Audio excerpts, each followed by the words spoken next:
Hello, Greg Flaherty here with Penny Realty. Lately, I've had a lot of folks asking me, what do I think is going to happen in the future regarding San Diego real estate values? Is there a real estate crash in our future? So today, I'm here to answer that question for you.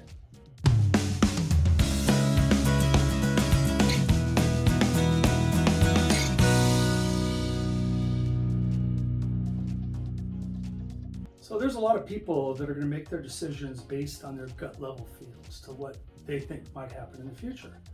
They might be saying, oh my gosh, prices have risen so much, so fast. They got to come down here, right, in the next year or so. So I prefer to make my decisions based on hard research, data, trends. So I'd like to share with you my 4 vital signs that I look at when I start to make decisions on the future of home values here in San Diego. So vital sign number 1, existing home sales. It's been proven that existing home sales are an excellent leading indicator for predicting the future direction of housing prices. So here I'm talking about the number of home sales, not home prices. So in the last 12 months, the number of home sales here in San Diego County, they're down about 18%. The number of condo sales, they're down about 26%. So overall, this is kind of a big negative vital sign for the future direction of our real estate. Okay, vital sign number 2, new home building permits. It's also proven that new home building permits, they're a great leading indicator on the future strength of not only the economy, but the real estate market in general. So it's kind of common knowledge that we desperately need more housing here in San Diego. In May and June, for the first time in quite some time, the number of permits, housing permits, actually declined. And this is a negative for the future of home values. So we have a severe housing shortage here in San Diego, and building less homes, less condos, less apartment complexes, it's a bad sign, and it's the last thing we should be doing. Okay, vital sign number 3, notice of mortgage defaults and foreclosure sales.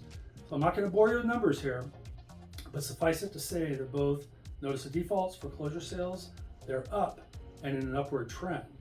However, they're up from an artificially low level of foreclosures during COVID. Nobody was getting foreclosed on that.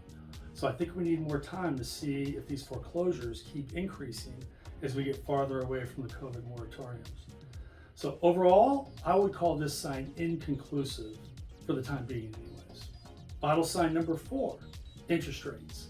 So no surprise here, but mortgage interest rates are up. Everybody knows that. They're up substantially, and they're going to keep probably rising. Last year, mortgage rates at this time were around 2.9%, 3%. Now it's about 5.8%. Some cases, depending on the kind of loan you want, it's above 6%. These are the highest mortgage rates we've had since June of 2009. So how much difference does this make in a home buyer's purchasing power? So in the last 12 months, the average home buyer has lost about 30% in their purchasing power. That's a big deal, and is definitely a negative for the future of housing. So let's summarize. We have 3 negative signs: the number of existing home sales, the number of new home building permits, and interest rates. 1 vital sign that's inconclusive, notice of defaults and foreclosures. And no real positive signs at this time.